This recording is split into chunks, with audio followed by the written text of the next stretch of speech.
There's some very high-profile antitrust cases in the EU at the moment. First of all, I wanted to ask you about the one case against Apple relating to unfair competition in music streaming. What can you say about the status of that case right now? Well, we have sent the statement of objection, so it is quite advanced. Now we still need to get the answers analyzed before we can take a decision. You know, quite a number of things with which we were not happy. Same actually goes for the Apple case on the use of the technology that is called near-field communication. So it's very difficult for others to get access to that NFC technology, which means that other payment providers, they are being prevented from offering their services typically on your Apple phone. And you've mentioned that you're also looking into the app gaming market. What are your concerns there? Well, when it comes to gaming, you know, we had, for instance, Epic has launched also a court case in the US. And one of our concerns is, of course, the conditions for which you can be actually on the App Store.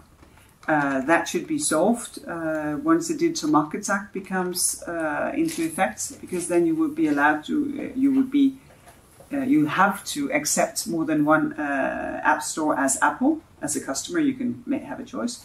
And that would solve it, because then you can offer people better payment conditions, more choice as such. But it is a question of the conditions at which you have to pay. Mm.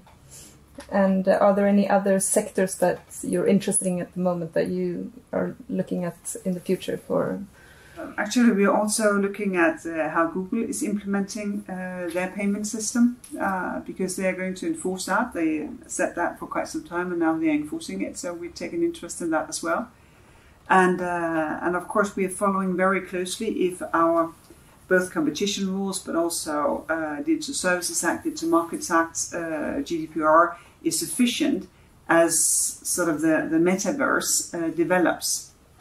I'm not a gamer, big surprise, but those who are, they will say, well, the Metaverse exists already. But it will develop in the coming years so that we will have more and more of a digital reality. And here, of course, it's really important that our legislation is sufficiently strong. So there will need to be a European Commission office in the Metaverse. That may very well be, yes. Okay, so you've also raised the idea that tech giants like Netflix and YouTube may have to bear some of the costs of the European telecom networks. That led to protests from the big tech companies, obviously, who says that it would undermine Europe's net neutrality rules. What do you say about that? And are you looking closer at this at the moment? Or? Well, we listen to all voices in this debate because we have indeed no conclusions. But what we see is that the big streaming providers, the big service providers, they take up, you know, more than half of all traffic. So their business would not be possible without that infrastructure being provided. And in some cases, there are actually commercial agreements where there is a payment. But some of the telcos in this debate, they say, yeah, very well, but we are the very weak part in that contract negotiation. So we may need a bit more muscle in order for this to be a more equal business relationship. But right now, you know, I'm really in a listening mood, trying to figure out what are the ups and downs here. Because one thing is a given, and that is that we need much more investment in our digital infrastructure. Of course, we need to act on a basis of facts, of how things are working.